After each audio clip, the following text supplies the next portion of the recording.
Bonjour et bienvenue dans ce nouveau podcast de Budget Économie. Comme nous avons pu le voir lors du premier podcast, lors de la réalisation d'un podcast, je souhaite essayer de réduire le nombre de cuts et ce podcast sera donc comme une discussion entre nous. Donc aujourd'hui, le sujet de discussion, c'est quoi? C'est la redéfinition d'une stratégie patrimoniale. Nous allons donc voir plus particulièrement la redéfinition de ma stratégie patrimoniale. Donc le podcast va se dérouler en 3 temps. Donc dans un premier temps, nous allons voir la stratégie que j'avais jusqu'à présent. Maintenant, nous allons voir aussi les changements de stratégie, qu'est-ce qui a impacté cette stratégie et qui a fait qu'aujourd'hui je souhaite redéfinir cette stratégie. Et enfin, la nouvelle définition de la nouvelle stratégie, qui est toujours en cours de réalisation bien sûr, mais que je souhaite vous présenter aussi aujourd'hui. Voilà, donc commençons par mon ancienne stratégie que j'avais déjà présentée sur la chaîne YouTube, donc je vais la faire quand même de façon assez succincte. Donc il s'agit d'une stratégie qui est basée sur deux piliers, le pilier de l'investissement en immobilier et le pilier de l'investissement en bourse. Donc au niveau de l'investissement immobilier, ce qui avait été réalisé jusqu'à présent, c'est l'achat d'une première résidence principale, plus l'achat d'un investissement locatif en LMNP, donc loué en meublé longue durée. LMNP, ça signifie loueur meublé non professionnel, c'est un régime fiscal. Et donc, vu que c'est du loueur meublé, forcément c'est un appartement qui a dû être meublé, qui est loué de façon longue durée. Donc on peut faire du LMNP pour faire du Airbnb, de la location courte durée, ou de la location longue durée. Moi par exemple, j'ai pas vraiment beaucoup de temps à consacrer à ce genre d'investissement.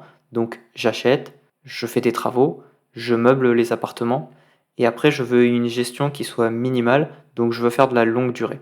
Donc les deux points limitants par rapport à cette stratégie en immobilier, c'est le taux d'endettement, donc un taux d'endettement maximum à 35%, ce qui signifie que vous ne pouvez pas rembourser plus de crédit que 35% de vos revenus, sauf que si vous avez un bon salaire, techniquement vous pouvez monter plus, vous pouvez aller à 50%, mais aujourd'hui les banques sont quand même relativement fermées à ce taux d'endettement à 35%, donc on aurait potentiellement les moyens avec ma compagne d'avoir un investissement immobilier supplémentaire en locatif, mais aujourd'hui les banques ne nous le permettent pas. De plus, la fiscalité immobilière, notamment le LMNP, elle est quand même en plein changement actuellement, surtout avec le projet de loi de finances de 2025. Donc pour le coup, ça c'est vraiment un point en suspens par rapport à l'immobilier. Second investissement, c'est l'investissement mensuel que je fais en bourse.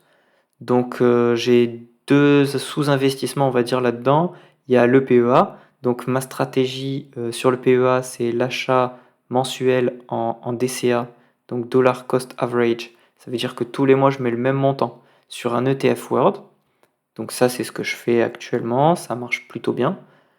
Et aussi, j'ai un plan d'épargne entreprise avec mon entreprise, donc là où je travaille actuellement, que j'essaie d'optimiser au maximum, ce qui me permet de réduire d'un côté ma fiscalité et de l'autre côté, j'optimise un abondement de la part de mon employeur. Et donc, ça me permet de maximiser mes revenus en réduisant ma fiscalité. Donc voilà ma stratégie que j'adoptais jusqu'à présent, ma stratégie que j'appellerais actuelle. Et donc maintenant, on va voir les changements de cette stratégie. Qu'est-ce qui a été déclencheur, on va dire, dans le fait que je veuille aujourd'hui changer de stratégie. Donc le premier élément déclencheur, et pas des moindres, c'est l'achat de la nouvelle résidence principale avec ma compagne. Donc ce qu'on s'est dit avec ma compagne, c'est qu'on avait le droit de profiter un peu de la vie, profiter du fruit de notre travail, de nos revenus. Et donc on a décidé d'acheter une nouvelle résidence principale qui sera du coup beaucoup mieux, on va dire. Et là, on s'est retrouvé confronté à la limitation du coup du taux d'endettement parce qu'on est arrivé au maximum de ce que les banques pouvaient nous prêter. Ça a fait qu'on savait que cette nouvelle résidence principale financée, on ne pourrait plus du tout faire d'immobilier locatif. Voilà. Donc au niveau de l'endettement, c'était terminé. Voilà, les banques nous l'ont dit, on vous suivra plus. En parallèle de ça, on a vu les changements fiscaux. Donc le projet de loi de finances de 2025 où on voit bien que l'État cherche à récupérer de l'impôt dès qu'il peut, là où il peut, de partout. On voit surtout que ça touche quand même l'imposition aux particuliers. On voit que le LMNP n'est pas épargné. Donc concrètement, bah, ça ne nous motive pas à continuer à investir, via ce régime fiscal-là. Pour continuer dans les bonnes nouvelles, ben, mon entreprise, est dans une période d'instabilité. Donc, si on continue l'immobilier, de façon locative, via le statut LMNP et qu'il y a un retournement au niveau de mon job salarié, on risque de se retrouver en LMP. LMP qui est une fiscalité qui est quand même relativement différente à celle du LMNP et en fait, quitte à arriver, dans la fiscalité LMP, ben, on va voir que on va adopter une autre stratégie qui nous permettra d'éviter le LMP. Aussi, je souhaite investir à plusieurs. Donc le fait d'investir à plusieurs, ça va me permettre notamment d'investir avec ma famille, que ce soit pour mettre le pied à l'étrier à ma sœur aussi en termes d'investissement ou, aussi pour préparer la transmission, au niveau de mes parents. Donc ma famille proche, parents, sœurs, on va essayer d'investir tous ensemble pour avoir, bah, de l'immobilier ensemble, en commun. En parallèle de ça, il y a aussi eu la bourse qui a porté ses fruits. Là, il y a eu une journée, où j'ai eu une journée de bourse qui a été supérieure à 2 jours de salaire. Donc concrètement, ça me motive à continuer à investir en bourse, à 100. La stratégie, bon, bah, elle met du temps, c'est normal, mais c'est une stratégie long terme et on voit que, bah, ça peut porter ses fruits. Donc, bon, c'est pas tous les jours comme ça, mais il y a des bonnes journées et les bonnes journées, bah, on est content d'avoir investi. Donc passons à la nouvelle stratégie qui est, je le rappelle, en cours de définition. Donc il y a peut-être des petits ajustements qui vont être faits. Par rapport à la bourse, bah, comme je viens de le dire, c'est une stratégie qui est long terme, donc bah, on continue cette stratégie. Il y a certains jours pour lesquels bah, c'est payant. Donc la stratégie, c'est quoi? Je le rappelle, c'est l'utilisation du PEA. Donc un investissement mensuel en DCA sur un ETF monde, sur le PEA pour limiter la fiscalité. Et bon, bah, pour l'instant, ça a l'air de marcher, donc on continue. Au niveau de la stratégie via le plan d'épargne entreprise, ben, pour l'instant, on continue aussi. On va profiter des réductions fiscales, on va profiter aussi de l'abondement de la part de mon employeur, tant que l'entreprise le fait.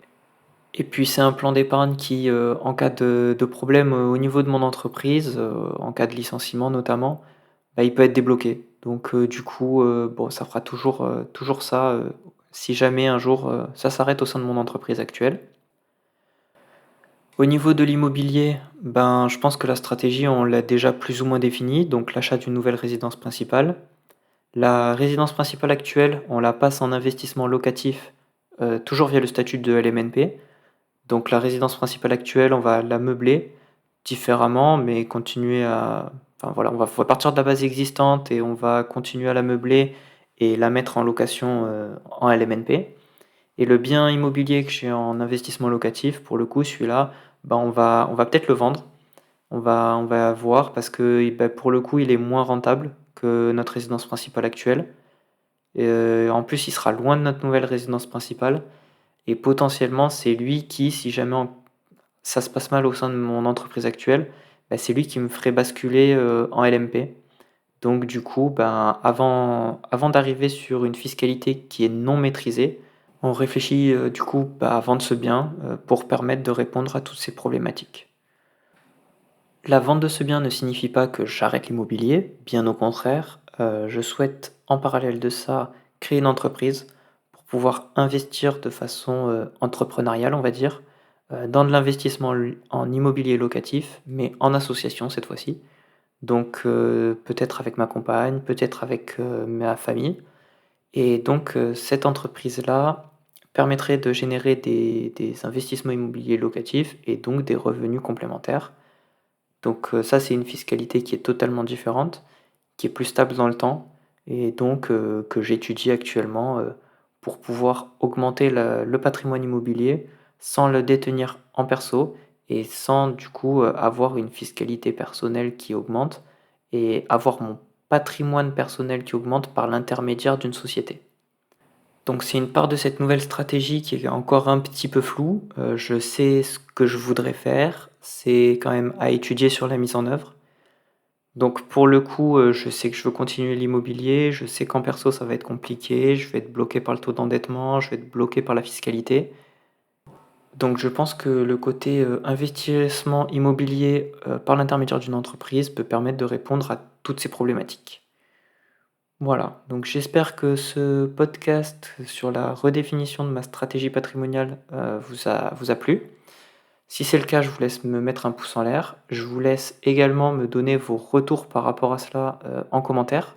Voir si vous avez, des idées, des stratégies, si vous avez pu les mettre en place, comment vous avez pu les mettre en place et puis, ça me plairait beaucoup d'avoir des idées, des retours sur cela. Voilà, je vous souhaite une excellente fin de semaine et je vous dis, à samedi prochain. Allez, salut!